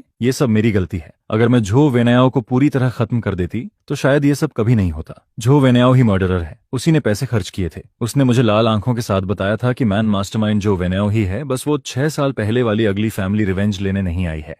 जिस पर मैं राहत की सांस लेता हूँ और कहता हूँ, खुद को ब्लेम मत करो, इस मैटर का तुमसे कोई लेना देना नहीं है। जिस पर वो पूछता है, तो क्या तुम अभी भी गुस्सा हो? अगर तुम्हें कुछ हो जाता तो 5th चाइल्ड कैसे जीता? लेकिन मैंने उसकी बीमारी को कम समझ लिया था। यह सुनते ही उसके दिमाग में इस बात का मतलब कुछ और ही बन जाता है। उसके मन में बस यही चलता है, तुम्हारे बिना मैं जिंदा नहीं रह पाता। जिस पर पेई ल्यूसी एक्साइटेड होकर उठता है और मुझे घूरने लगता है। फिर वो कहता है, मैं अब और वेट नहीं कर सकता। जिस पर मैं कहता हूँ, 1 मिनट रुको, शाओजुआंग अभी भी यहाँ है। लेकिन वो कहता है, उसकी परवाह मत करो, यांग को सिखाने दो, तुम बस मेरे साथ चलो। जिस पर उसके दुख भरे एक्सप्रेशन के साथ पी ल्यूसी आखिरकार होश में आता है और शू शाओशुआंग भी डर जाता है। जिस पर वो पूछता है, क्या हुआ? और फिर ऐसे ही मुझे दूसरी बार ऑपरेटिंग रूम में धक्का देकर ले जाया जाता है। उसी समय युनचेंग में पब्लिक ओपिनियन पूरी तरह एक्सप्लोड हो जाती है, जिस पर पेई ल्यूसी और जुआओ निंग की मदद से झो वेनाओ के हंगरी पर असासिनेशन की खबर सारे हेडलाइंस में छा जाती है। और फिर झो निंग मा जाई एर्गो को टीम पर अटैक करने के लिए भेज देती है, जिस पर झो वेनाओ पूरी तरह खत्म हो जाता है। और मैं इस भारी प्यार की वजह से हॉस्पिटल बेड पर लगभग सब कुछ कन्फेस कर देता हूँ, क्योंकि पिछली रात मेरे घाव फिर से फट गए थे। जिस पर मुझे फिर से ऑपरेटिंग रूम में ले जाया जाता है। पेई ल्यूसी चुपचाप खुद को ब्लेम करता रहता है और यहाँ तक कि शू शाओशुआंग, जो पहले गुस्सा होना चाहता था, वही उसे उल्टा समझाने लगता है। वो कहता है रोना बंद करो, वो अब डेंजर से बाहर है। फिर हम थोड़ी देर रेस्ट करते हैं, लेकिन रात के 2 बजे तक भी मेरा ब्लीडिंग पूरी तरह बंद नहीं होता और जब मैं दोबारा जागता हूँ तब दोपहर हो चुकी होती है, जिस पर सबसे पहले मुझे जुआओ निंग का बढ़ा चढ़ा फिगर दिखाई देता है और फिर वो मेरा सिर अपनी बाहों में दबा देती है। उसकी वो पुरानी सॉफ्टनेस मुझे लगभग डुबो ही देती है, लेकिन एबॉट की वार्निंग याद करके मैं उसे धीरे से दूर कर देता हूँ, क्योंकि ये औरत इतनी टेम्पिंग थी कि मुझे पुरानी बातें याद आने लगती हैं। मैं उसके साथ बाकी 4 एक्स गर्लफ्रेंड्स को मिलाकर जितनी बार रूम नहीं लिया उससे ज्यादा बार उसके साथ ले चुका हूँ, जिस पर मुझे 6 साल पहले की बात याद आती है जब मैं सेकंड ईयर में था। उस बारिश वाली रात में मैं अभी अभी झांग युवेई को गली से छोड़कर वापस आया था और तभी मैंने जुआओ निंग को बचाया था, जो पूरी तरह खून से ढकी हुई थी। शुरुआत में मैंने बस उसे उठाया और एक छोटे से किराए के कमरे में रख दिया, जो मैं मुश्किल से अरेंज कर पाया था। उस समय मैं खुद भी दागों और खून से भरा हुआ था, लेकिन जैसे जैसे उसके घाव ठीक होने लगे उसका चेहरा किसी और ही लेवल का दिखाई देने लगता है, जिसे देखकर मैं शॉक हो जाता हूँ और मुझे समझ आता है कि मैंने कैसी खतरनाक औरत को बचाया है। वो क्लाउड सिटी के सबसे बड़े गैंगस्टर ग्रुप की तीसरी लीडर थी और फिर जुआओ निंग मुझे बताती है कि पावर की लड़ाई में वो हार गई थी, जिस पर अब उसे सेकंड बॉस टेरर पीछा करके मारना चाहता था और वो अकेले मरना चाहती थी। लेकिन शायद उस रात बिछड़ने वाली फीलिंग की वजह से मैं उसका हाथ पकड़ लेता हूँ और जोर से चिल्लाता हूँ, मैं तुम्हें न जाने नहीं दूंगा। फिर मैं कहता हूँ अगर सीजुन की परेशानी की वजह से मरना ही है तो चलो साथ मरते हैं। और फिर उसी रात हम दोनों एक दूसरे के करीब आ जाते हैं, जिसके बाद हम एक पागल प्लान बनाते हैं। मैं खुद जाकर फियर ऑफ लू से मिलता हूँ। मैं उसके सामने एक लालची आदमी होने का नाटक करता हूँ और कहता हूँ मुझे 10 लाख चाहिए, पैसे मिलते ही मैं तुम्हें बता दूंगा कि जुआओ निंग कहाँ है। जिस पर लू सच में मेरे झांसे में आ जाता है और फिर वो अपने आदमियों के साथ मुझे अंदर ले जाता है। लेकिन जैसे ही उसके आसपास की सिक्योरिटी ढीली पड़ती है मैं अचानक टेबल के ऊपर से कूद जाता हूँ, फिर वाइन बॉटल तोड़ता हूँ और भेड़िए की तरह उसके गले पर मार देता हूँ। मुझे याद नहीं कि उस समय कितना दर्द हुआ था, मुझे बस इतना याद है कि हर तरफ खून था और मेरे सामने एक बॉडी पड़ी हुई थी और जब मुझे दोबारा होश आता है तब तक लुओ मर चुका होता है। यही मेरा सीक्रेट था, मेरे शांत चेहरे के नीचे छुपा हुआ, क्योंकि 6 साल पहले ही मैं एक ऐसा इंसान बन चुका था जिसने किसी को मार दिया था। जिस पर जुआओ निंग को देर से यह बात समझ आती है और वो कहती है तुम पागल हो, वापस स्कूल जाओ, यहाँ का काम मुझ पर छोड़ दो। जिसके बाद वो आखिर में मुझे स्कूल वापस भेज देती है और फिर 3 महीने बाद मैं और जुआओ निंग एक साथ आ जाते हैं और उसके बाद हमारा रिलेशन काफी स्मूथली चलने लगता है। जुआओ निंग मुझसे 5 साल बड़ी है और वो इकलौती औरत है जिसने मेरे 4 लड़कियों के साथ चल रहे रिलेशन को पहले ही समझ लिया था, लेकिन फिर भी उसने मुझे एक्सेप्ट किया। यहाँ तक कि वो 3 साल पहले क्लाउड सिटी छोड़कर चली गई थी और फिर उसने मुझे पागलों की तरह ढूंढा जब तक कि उसने मेरा हॉट सर्च नहीं देख लिया। जिसके बाद वो विदेश से वापस उड़कर आ जाती है, जिस पर हॉस्पिटल बेड के सामने खड़ी जुआओ निंग की आंखों से धीरे धीरे आंसू गिरने लगते हैं और वो पूछती है इस बार तुम कितने समय के लिए रुकने वाले हो। जिस पर मैं कहता हूँ मैं युनचेंग में रहूंगा। सच कहूं तो पिछले 3 सालों में मैं बस 4 सेकंड के लिए ही दूर गया था। फिर मैं अपना सीना थपथपाता हूं और उससे कसम खाकर कहता हूं, लेकिन जुआओ निंग मुझ पर बिल्कुल भरोसा नहीं करती, बल्कि वो धीरे से अपना कॉलर नीचे करती है और मेरी तरफ झुक जाती है, जिस पर मेरी सारी डिफेंस एक पल में टूटने लगती है और मैं लगभग कंट्रोल खोने वाला होता हूं। तभी दरवाजा खुलने की आवाज आती है और फिर झांग युवेई हाथ में लंच बॉक्स लेकर अंदर आती है। वो लाल चेहरे के साथ मुझे देख रही होती है, लेकिन अगले ही पल झांग युवेई का एक्सप्रेशन दोनों औरतों की डरावनी नजरों के बीच गायब हो जाता है, जिस पर कमरे के अंदर एक अजीब सी टक्कर शुरू हो जाती है। जुआओ निंग तुरंत झांग युवेई को पहचान लेती है, वही इंसान जिसने 3 साल पहले मुझे युनचेंग से भागने में मदद की थी। लेकिन हैरानी की बात यह होती है कि वो गुस्सा नहीं होती, बल्कि ताली बजाकर कहती है झायोंग के हॉस्पिटल से निकलने के बाद क्यों ना हम तीनों साथ ट्रिप पर चलें। यह सुनकर झांग युवेई वहीं पर पूरी तरह स्टंट रह जाती है, क्योंकि उसने शायद कभी इस अंडरवर्ल्ड गॉडमदर की इतनी अजीब सोच इमेजिन नहीं की थी। और फिर वार्ड के अंदर की हवा जैसे पूरी तरह जम जाती है। खुद को बचाने के लिए मैं जल्दी जल्दी कहने लगता हूं कि मैं कोई औरत नहीं हूं, लेकिन मुझे बिल्कुल उम्मीद नहीं होती, क्योंकि झांग युवेई दांत भींचकर कहता है कि जब समय आएगा तब वो इस बारे में सोच लेगा। जिस पर उसकी इतनी हद तक टॉलरेंस देखकर मैं लगभग पूरी तरह उसकी सॉफ्टनेस में डूबने लगता हूं। और तभी जैसे कोई हीरो सही समय पर आता है, वैसे ही अचानक 2 लोग सामने आ जाते हैं। वो थे शु शाओशुआंग और पेई ल्यूसी की मां, जिनके आते ही वार्ड का माहौल एक पल में खराब हो जाता है, क्योंकि जुओ निंग अभी अभी हम तीनों के साथ घूमने का आइडिया दे चुकी थी। लेकिन ये दोनों इतने आसानी से मानने वाले नहीं थे, जिस पर शु शाओशुआंग गुस्से और शर्म से भर जाता है और कहता है ऐसा मत सोचो कि तुम घायल हो तो जो चाहो वो कर सकते हो, मेरे सामने ये सब बिल्कुल नहीं चलेगा, ये पूरा का पूरा मेस है। और फिर पेई ल्यूसी तो और भी आगे बढ़ जाता है, वो सीधे मेरा हाथ पकड़ लेता है और उसका गुस्सा उसके चेहरे पर साफ दिखाई देता है। लेकिन उनकी इरिटेट रिएक्शन देखकर मुझे गुस्सा नहीं आता, बल्कि मैं वही बात दोबारा कह देता हूँ, क्योंकि बात का मतलब सच में वही था। मैंने उन्हें कहलाई इरादा नहीं किया था।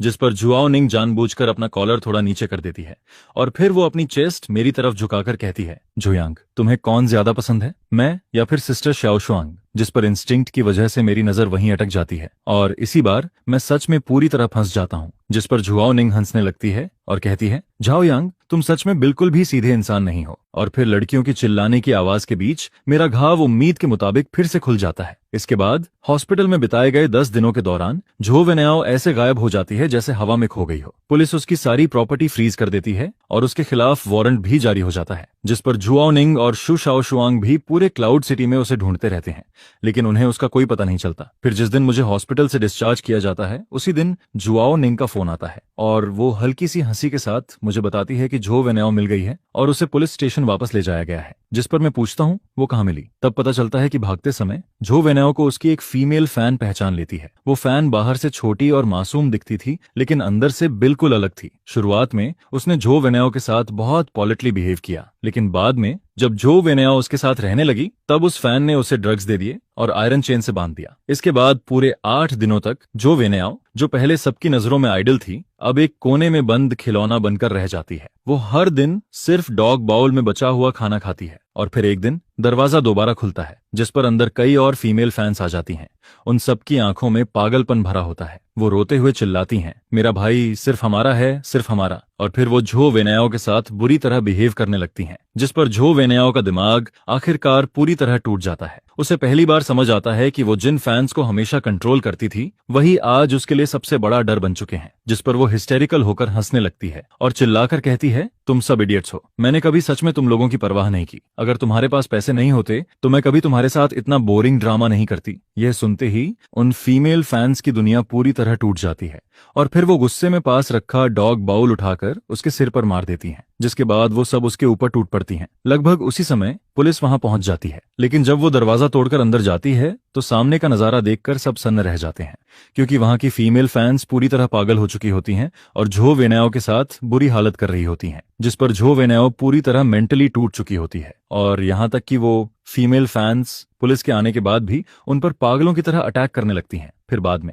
इन्वेस्टिगेशन के दौरान मुझसे पूछा जाता है कि क्या मैं झो वेन्याओ से नफरत करता हूं, जिस पर मैं शांति से जवाब देता हूं, मैं उससे या उसके फैंस से नफरत नहीं करता। वो दोनों बस बहुत बीमार लोग हैं जिनकी सोच और वैल्यूज पूरी तरह खराब हो चुकी हैं। जिस पर मॉनिटर में दिखाई दे रही झो वेन्याओ का चेहरा बिल्कुल खाली होता है और पुलिस कहती है कि उसकी मेंटल कंडीशन अब खराब हो चुकी है। लेकिन मैं जानता हूं अब वो अपनी पूरी जिंदगी इसी डर में जिएगी कि कोई पागल फैन फिर से उसके सामने आ जाएगा और यही उसके लिए सबसे बड़ी सजा है। इसके बाद उसी दिन जुओ निंग मुझे 3 साल पहले वाले पुराने शहर में वापस ले जाती है। हम दोनों सोचते हैं कि उस सानहे होटल में जाएंगे जहां हम पहली बार डेट पर गए थे, लेकिन जैसे ही हम वहां पहुंचते हैं अंदर से आवाज आने लगती है, जिस पर हमें पता चलता है कि कुछ लोकल गुंडे होटल की मालकिन से प्रोटेक्शन मनी मांग रहे हैं। यह देखकर जुआओ निंग हल्का सा हंसती है, क्योंकि यह सब उसके लिए बहुत फेमिलियर था। अंडरग्राउंड वर्ल्ड का यही तरीका था। मैं कुछ बोल पाता उससे पहले ही जुआओ निंग मुस्कुराते हुए आगे बढ़ जाती है और फिर कहती है, आजकल के यंग लोग सफाई के रूल्स तक भूल गए हैं। जिस पर सामने खड़ा गुंडा उसे डांटने ही वाला होता है, लेकिन जैसे ही वो जुआओ निंग का चेहरा देखता है उसके हाथ से स्टील पाइप नीचे गिर जाता है, क्योंकि वो जुआओ निंग थी। भले ही उसे इस दुनिया से गए 3 साल हो चुके थे,